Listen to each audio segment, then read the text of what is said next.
El Palacio de Versalles, sin duda alguna, es una gran muestra arquitectónica de aquel siglo XVII francés. Luis XIV quiso esplendor. El Rey Sol quiso dar luz a su reinado con un magnífico templo de la ostentación. A finales de ese siglo XVII se inauguraba. Tan solo 3 monarcas lo podrían ocupar: Luis XIV, Luis XV y Luis XVI. Hoy en día, cuando visitamos Versalles, yo tuve la oportunidad de hacerlo en un par de ocasiones, es un palacio pues muy bello, la verdad, muy bello, situado a unos 19 kilómetros de París, cerquita de un cuartel de artillería, donde cada vez que vas a visitar Versalles está siempre acompañado por el estruendo de los cañones, y bueno, pues no deja de tener ciertos ecos, ¿no?, evocadores del pasado.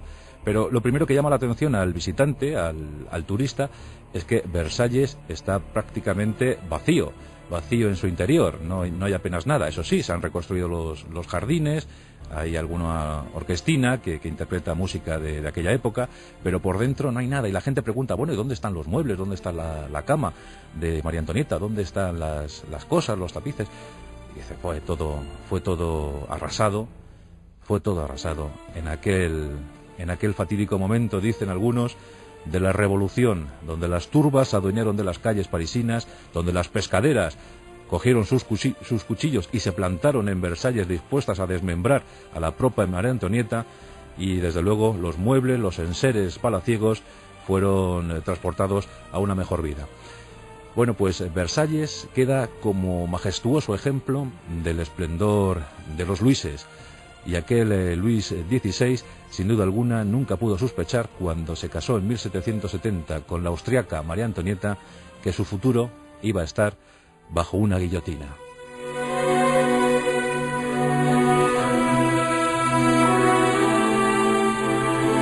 Luis XVI no estaba preparado para ejercer el poder en ninguno de sus términos.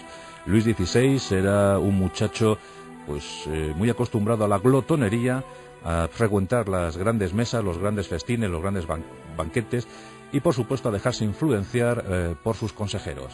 No tenía aptitudes para el gobierno, para el mando, y por tanto los franceses muy pronto recelaron de su monarca.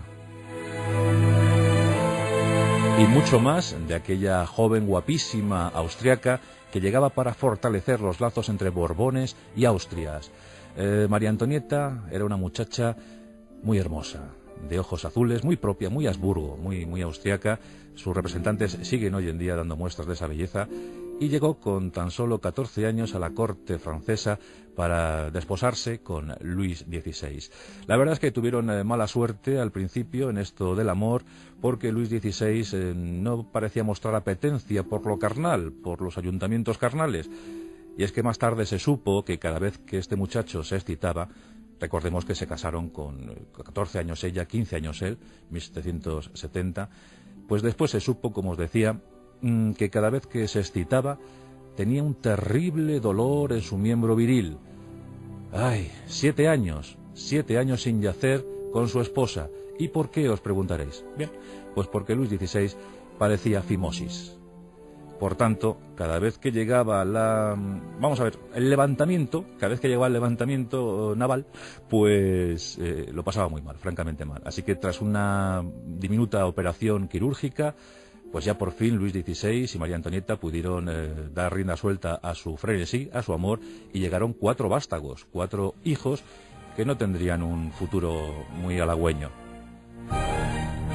María Antonieta era muy dada a la excentricidad, a la extravagancia, a los desfiles de moda, a las curiosidades, y siempre ajena a lo que ocurría en su pueblo de acogida. Y esto pues le granjeó no pocas enemistades entre sus súbditos. Decían que estaba despreocupada, que lo único que quería era gastar y gastar. Y a esto se sumaron determinadas historias, que tampoco entraremos en detalles, pero por ejemplo, se me ocurre la Revolución Norteamericana, en la que los franceses se empeñaron, y lo digo así, con mayúsculas, se empeñaron, porque gastaron cifras asombrosas. Hablan de 2.000 millones de libras, una barbaridad, suficiente en todo caso para sustentar a 7 millones de franceses durante un año. Y mientras la monarquía gala desembolsaba fuertes sumas para apoyar a los levantiscos norteamericanos, a los rebeldes norteamericanos ante el poder del Imperio Británico, pues en Francia se morían de hambre.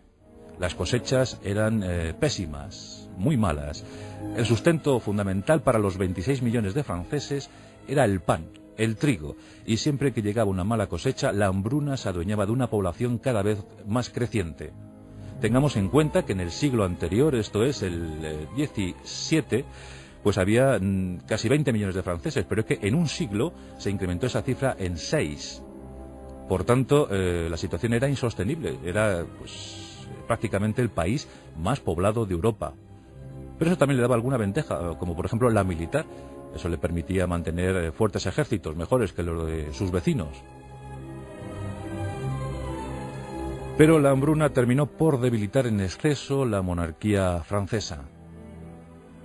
Y finalmente, gente ilustre que había nacido en la década de los 50 del siglo XVIII, es decir, en plena ilustración, en plena efervescencia de la ilustración, de la enciclopedia, aquella enciclopedia que había apoyado Madame Pompadour, ¿verdad?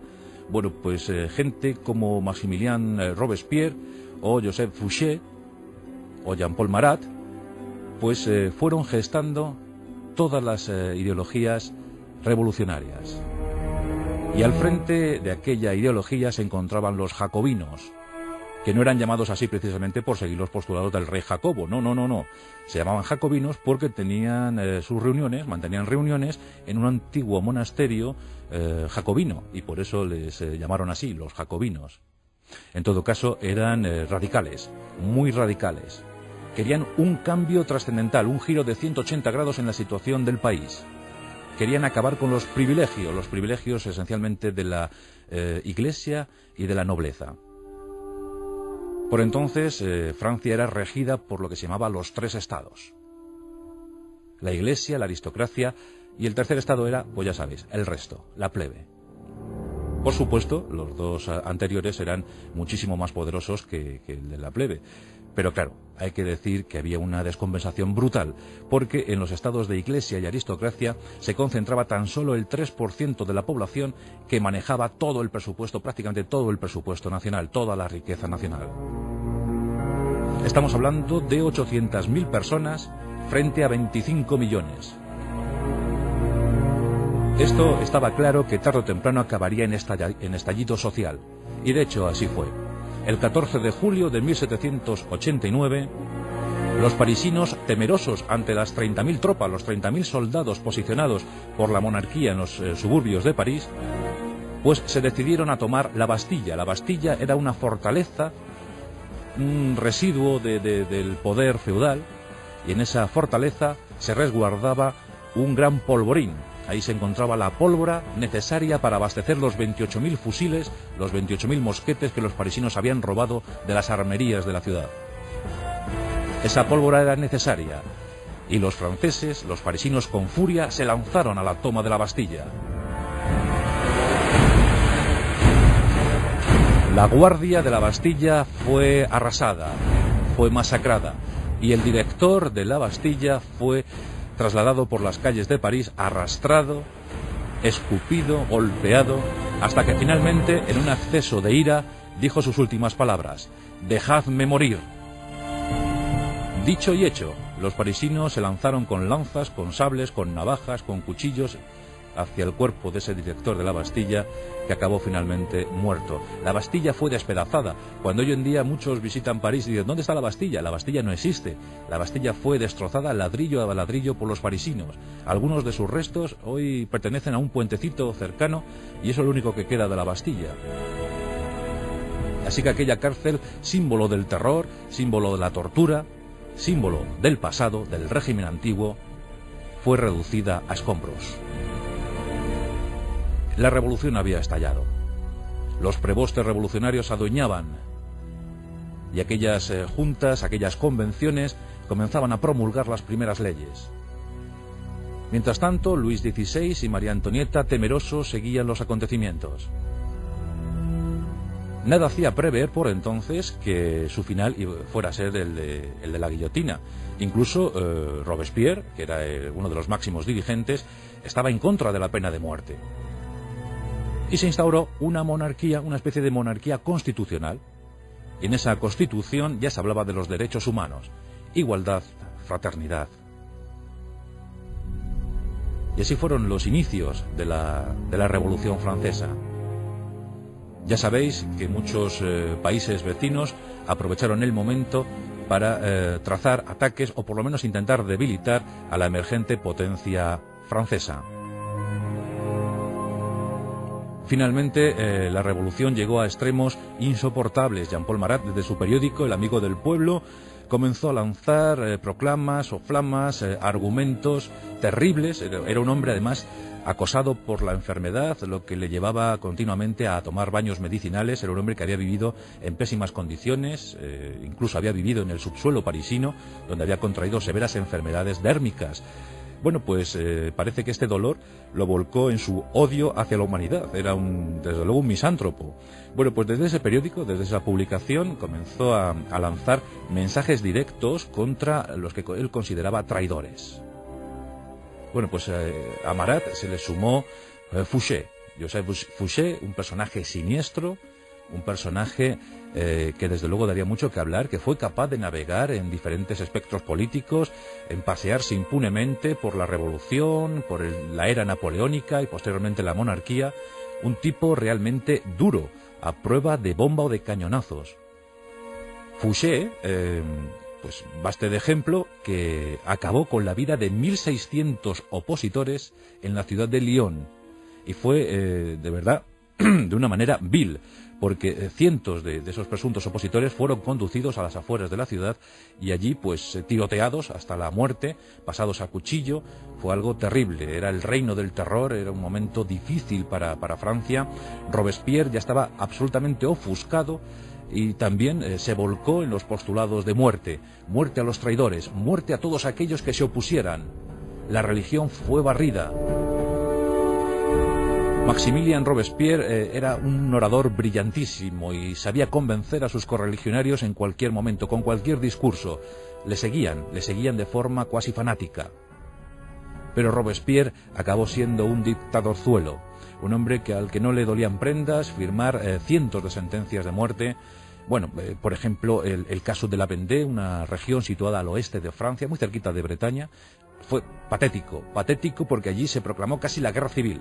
Más de 100.000 franceses murieron en aquella región, muy despoblada, por cierto, pero más de 100.000 franceses. Por ejemplo, los curas eran atados entre sí, cogían un ramillete de 6, 7 sacerdotes, ataban sus muñecas unas contra otras, les subían a una barcaza y esa barcaza era hundida y los sacerdotes lógicamente morían ahogados. Bueno, pues de esa guisa murieron 100.000 franceses en una represión como jamás se había visto, brutal.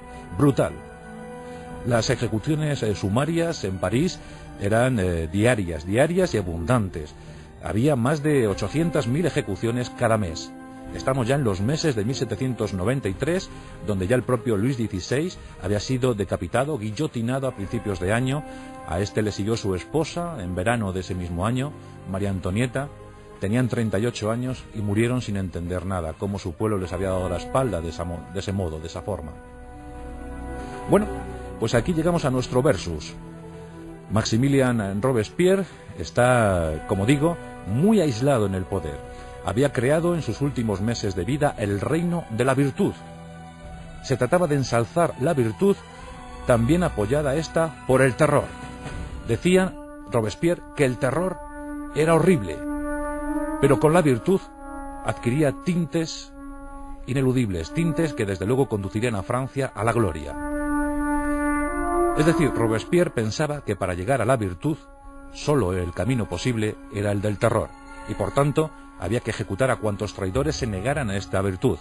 Bueno, el ataque contra la Iglesia fue reiterado, como digo, se suprimió el calendario, se instauró el calendario revolucionario en el que se atribuyeron nombres propios de la naturaleza a los meses. Por ejemplo, abril era llamado Floreal, o julio, Termidor.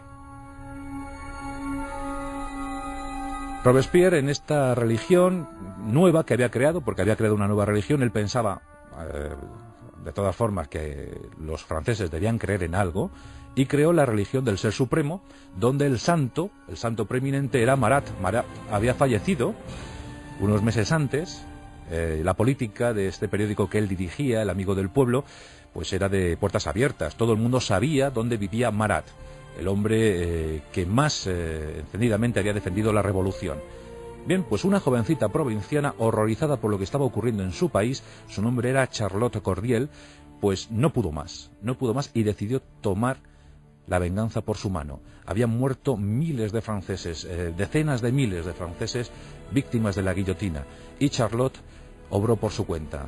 Se dirigió a la casa de Jean-Paul Marat y, con el argumento de entregarle una lista de traidores, de presuntos traidores, para su posterior publicación en el periódico y luego la ejecución, claro, porque siempre que se publicaba algún nombre en El Amigo del Pueblo, al día siguiente el implicado iba a parar a la guillotina, pues le dejaron entrar.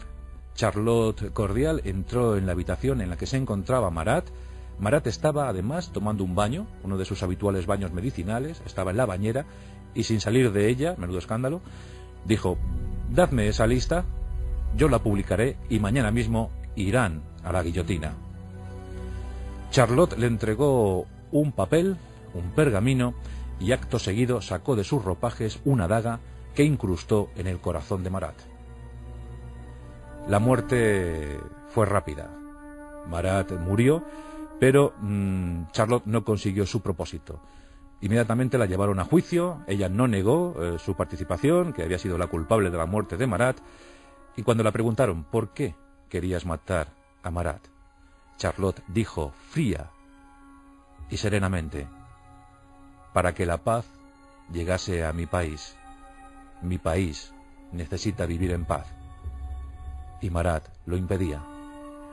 Charlotte fue guillotinada, pero Marat, en lugar de pasar a mejor vida, pues se convirtió en un santo, el santo auténtico de la religión nueva, el santo de la población revolucionaria. Este hombre fue el santurrón de la religión del Ser Supremo, porque así la llamó Robespierre. Ya os digo que Robespierre quedó algo perturbado en esa nueva religión del Ser Supremo. Él aparecía como sumo sacerdote y la gente comenzó a discutir sobre la sanidad o sobre la situación mental de Robespierre. Mientras tanto, Fouché desconfiaba de Robespierre. Su otrora amigo había mostrado algún recelo tras la matanza de Lyon, de los opositores en Lyon, esencialmente girondinos, que era pues la versión moderada de aquella comuna, de aquella convención, parlamentarios que representaban al campesinado, a la burguesía, y que no querían las atrocidades que se estaba cometiendo. Bien, pues Fouché se supo vigilado por Robespierre, y antes de que ocurriera cualquier cosa comenzó a conspirar contra el jefe de la revolución. Inició una suerte de visitas a diferentes domicilios en los que vivían parlamentarios afines a Robespierre, y a Fouché no le costó nada, dado el clima de terror que se vivía por entonces, no le costó nada convencer a estos parlamentarios que ellos seguramente estarían incluidos en las siguientes purgas dictadas por Robespierre, llamado el Incorruptible. El temor se adueñó de muchos, y esos muchos se aliaron, se conjuraron contra Robespierre, al que ya consideraban un demente. Y en el famoso golpe de Thermidor, Robespierre y muchos correligionarios, más de 70 correligionarios, fueron detenidos e ingresados en una sala de los ayuntamientos, del Ayuntamiento de París, en la que dicen que Robespierre intentó suicidarse, pegándose un tiro en la mandíbula. Esto lo único que impidió fue que no pudiese hablar en los siguientes días, y también eso pues imposibilitó su defensa. El caso es que Robespierre y los suyos fueron condenados a la guillotina. Esa guillotina, a la que habían mandado tantos miles de franceses en el Reino del Terror, pues acabó siendo la que juzgó, la que sesgó la cabeza de Maximilien Robespierre. Era el 27 de julio de 1794, tan solo habían transcurrido 5 años desde aquel 14 de julio de 1789. 5 años de revolución, miles de muertos, los ejércitos extranjeros amenazando la invasión del país. La situación era sumamente delicada. Era momento para que alguien asumiera el mando. Y en tan solo 5 años, un tal Napoleón Bonaparte, un general de apenas 30 años, se convertía en el máximo jefe del Estado francés. La causa napoleónica dominaría los escenarios europeos durante más de 15 años. un cambio significativo en aquella revolución que, no obstante, dejó huellas indelebles como los derechos humanos, como las leyes de igualdad, de fraternidad.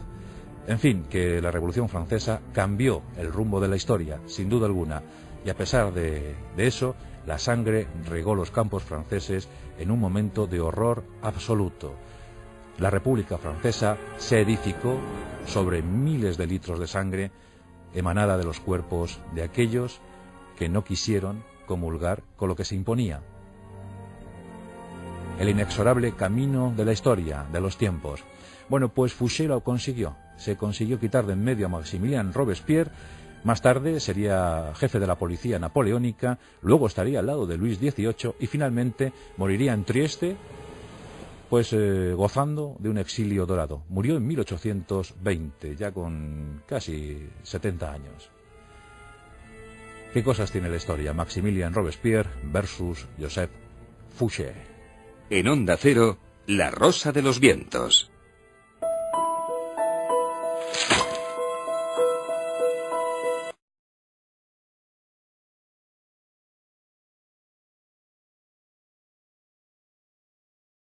En aquel fatídico momento, dicen algunos, de la revolución, donde las turbas se adueñaron de las calles parisinas, donde las pescaderas cogieron sus cuchillos y se plantaron en Versalles dispuestas a desmembrar a la propia María Antonieta, y desde luego los muebles, los enseres palaciegos fueron transportados a una mejor vida.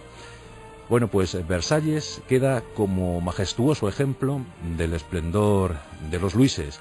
Y aquel Luis XVI, sin duda alguna, nunca pudo sospechar, cuando se casó en 1770 con la austriaca María Antonieta, que su futuro iba a estar bajo una guillotina.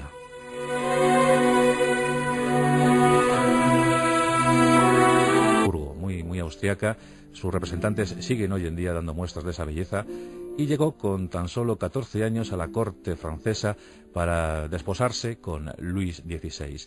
La verdad es que tuvieron mala suerte al principio en esto del amor, porque Luis XVI no parecía mostrar apetencia por lo carnal, por los ayuntamientos carnales. Y es que más tarde se supo que cada vez que este muchacho se excitaba, recordemos que se casaron con 14 años ella, 15 años él, 1770, pues después se supo, como os decía, que cada vez que se excitaba tenía un terrible dolor en su miembro viril. ¡Ay! 7 años sin yacer. Bello, la verdad, muy bello, situado a unos 19 kilómetros de París, cerquita de un cuartel de artillería, donde cada vez que vas a visitar Versalles está siempre acompañado por el estruendo de los cañones, y bueno, pues no deja de tener ciertos ecos, ¿no?, evocadores del pasado. Pero lo primero que llama la atención al visitante, al turista, es que Versalles está prácticamente vacío en su interior, no hay apenas nada. Eso sí, se han reconstruido los jardines, hay alguna orquestina que interpreta música de aquella época, pero por dentro no hay nada, y la gente pregunta, bueno, ¿y dónde están los muebles? ¿Dónde está la cama de María Antonieta? ¿Dónde están las cosas, los tapices? Y dice, fue todo arrasado en aquel...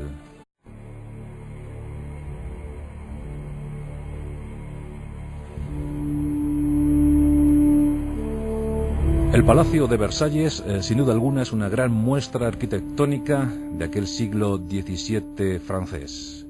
Luis XIV quiso esplendor. El Rey Sol quiso dar luz a su reinado con un magnífico templo de la ostentación. A finales de ese siglo XVII se inauguraba. Tan solo 3 monarcas lo podrían ocupar: Luis XIV, Luis XV y Luis XVI. Hoy en día, cuando visitamos Versalles, yo tuve la oportunidad de hacerlo en un par de ocasiones, es un palacio pues muy... Luis XVI no estaba preparado para ejercer el poder en ninguno de sus términos. Luis XVI era un muchacho pues muy acostumbrado a la glotonería, a frecuentar las grandes mesas, los grandes festines, los grandes banquetes, y por supuesto a dejarse influenciar por sus consejeros. No tenía aptitudes para el gobierno, para el mando, y por tanto pues los franceses muy pronto recelaron de su monarca. Y mucho más de aquella joven guapísima austriaca que llegaba para fortalecer los lazos entre Borbones y Austrias. María Antonieta era una muchacha muy hermosa, de ojos azules, muy propia, muy